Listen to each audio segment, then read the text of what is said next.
এই যে এখানে হাজার হাজার জনতা, সত্যি করে বলেন তো এখানে একটা পিঁপড়াও নাই?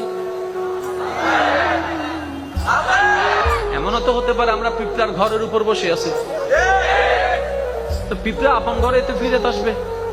এবার সে মনে করেন সকালবেলা গেছে 7টা বাজে, সন্ধ্যার সময় আসার পরে দেখে যে মাগরিবের পরে আসার পর আসা দেখে যে মানুষজনের সঙ্গী বলে বাড়ি হো, এটা তো বেগুন দান অব্দি দিকে দেয়।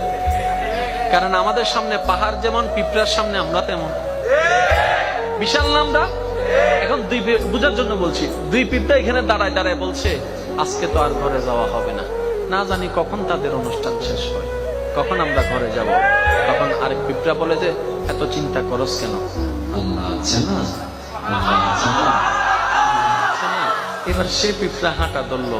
আপনি জানেন, আপনি আমরা সবাই এত গ্যাদারিং করে বসার পরও রব্বে করিম ফাঁকে ফাঁকে ফাঁকে ফাঁকে ফাঁকে ফাঁকে ফাঁকে ফাঁকে ফাঁকে ফাঁকে ফাঁকে। এবার সে পিঁপড়া ঘরের দরজার মধ্যে চলে আসলো।